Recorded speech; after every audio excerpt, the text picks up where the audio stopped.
Welcome back to Flashpoint. All right, here we go again. North Carolina must once again redraw its congressional district lines before the 2020 elections. Judges ruled current lines give Republicans an unfair advantage. This week, lawmakers spent time putting together a list of criteria to use in the map-making effort and then begin drafting maps. Next spring's primary will have to be pushed back if state lawmakers don't redraw the districts in time. By the way, for those keeping count, this will be the third set of congressional maps in 8 years. I tell you, if the first conversation about the budget wasn't enough to make you skeptical about politics, this conversation Welcome will. aboard the crazy train. Right, yeah. All right, where do things stand? So right now, this is, again, the second redrawing we're having to do because we just finished redrawing the state legislative districts for the House and the Senate last year for this next election. And they're... Let me make that distinction real quickly for our viewers. You've got the congressional districts for folks we send to D.C., and then you got the state legislative districts. Right. Both sets had to be withdrawn. So Right, absolutely. And so there's still a little bit of litigation for a couple districts in there, but again, for legislative candidates, we're still running under the third set of different maps in the third straight election when they're supposed to be set for a decade. And so these congressional maps, it's coming on the heels of the court decision to redraw the state legislative maps on the same criteria. And so we'll see, but we're a 50-50 state. And we have 13 congresspeople in D.C., 10 of them are Republican and 3 are Democrat. It is the most perfect. 50, that's being generous. You're being generous. If you go off of registered voters, there's clearly substantially more Democrats registered. Well, yeah, but you got to remember, there's a lot of historical Democrats, particularly in rural North Carolina, that aren't traditional voting Democrats like those that are in the viewership of this, the majority of the viewership.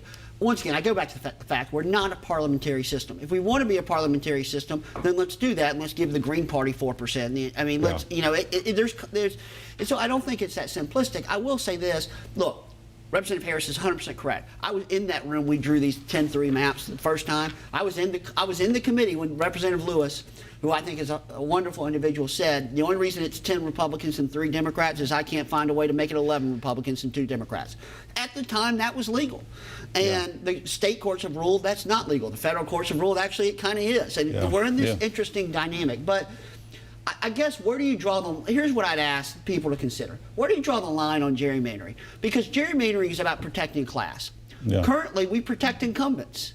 Should we gerrymander for incumbents? Because if you look at it, almost all the changes came out on the state maps, and you were in the chamber then. Almost all the discussion on those state maps, when y'all sat around the computers and changed things, was for one reason: was to protect incumbents. So if we don't want to gerrymander, then let's either not gerrymander for anything, or let's say it's okay. Just tell me where the line is. And so with that, there's a nuanced point of that. It wasn't. There's a difference between protecting incumbents and avoiding double bunking of incumbents. Again, these districts were not drawn to make sure whoever was the incumbent was going to get reelected. It was to make sure that that we didn't have 3 incumbents in the same district, which is what happened in a few of the maps with Charlotte in particular.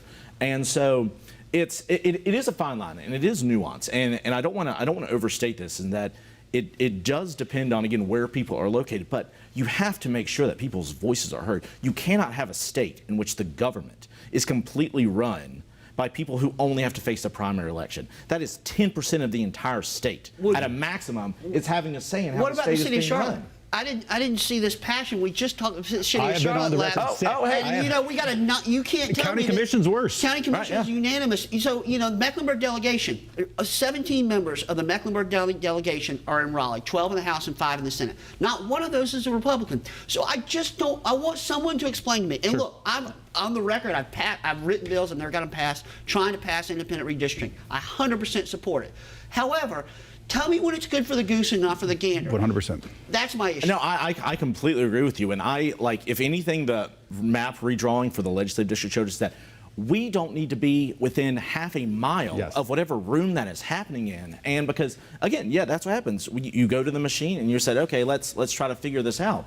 And there's just too much pressure, and legislators and lawmakers should not be engaged with that. And I agree. Charlotte City Council, the fact of the matter is, nonpartisan. All make it nonpartisan redistricting. Someone will be happy with it. For sure. Oh, it just matters whether it's fair. I mean, and the other thing we got to think of is, keep in mind, we had court cases and redrawing back in the 90s and 2000s when Democrats. This is not new. It's just more aware now. Yeah. Which is a good thing, I think. Yeah, absolutely. All right, more Flashpoint after this.